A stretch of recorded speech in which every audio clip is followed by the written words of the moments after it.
Hey, Stockhouse, it's Bruce Campbell, and it's time for Markets in Motion. Today is December the 16th. Let's get right into it. So to start off with, let's look at our top-down indicators. You can see that we have plus signs everywhere, so there's really no weakness that we're seeing in the market. So short-term, intermediate-term, long-term is all positive.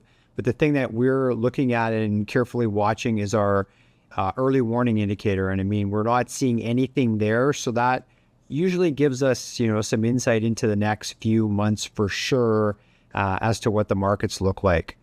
Some of the interesting things that just happened, we went through the Fed meeting last week. We saw the Fed lower their interest rate by 25 basis points or 0.25%.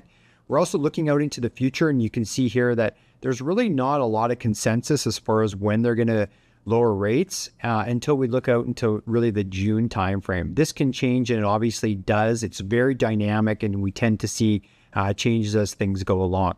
Thought that this was some interesting information that comes out from Bank of America, their Global Fund Managers Survey. You can see here that the fund managers that are being surveyed, they're still most concerned about an AI bubble.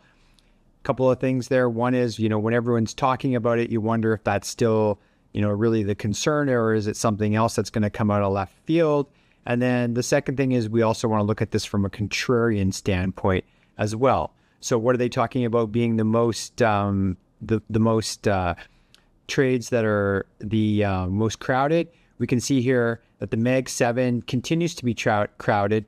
Long gold, though, that's the interesting one. I mean, there are certainly a lot of people in Canada that probably have long gold, but if you look at what a percentage of the U.S. assets that are invested in gold, it's still less than 0.2%. So compare that to the Mag 7, which would represent about 40% of the S&P. It's hard to understand how that's really that crowded. Next thing I wanted to look at is when we talk about a contrarian standpoint, I thought this was really interesting. The Global Fund Managers Survey, taking a look at the underweight position in energy, you can see that it's way down here from a historical basis. And is that maybe potentially a trade for next year that, we want to be watching? Oil really has had a tough go here. It's dropped down from, in the 70s down to 55. But that's also positive for the inflation because, that's a big component of inflation. It's going to help the Fed with balancing rates. But, as they bring rates down, does that start to stimulate the economy and we start to see oil picking up, and could that be an opportunity for next year?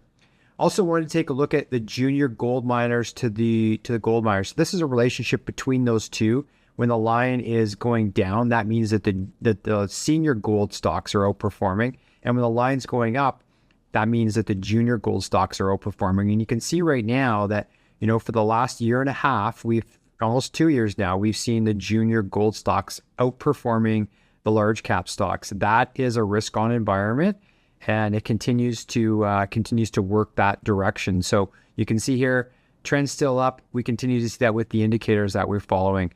One thing I wanted to touch on briefly here before we go is this Friday is option expiry. Lots can happen around that, and I thought this was interesting information. So this is the gamma flip level here right now on the S&P. It's 67.96. The index is just slightly below that right now.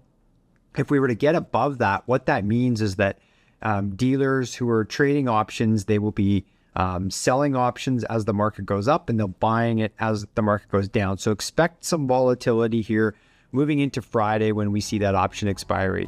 That's it for this week, everyone. Have a great week.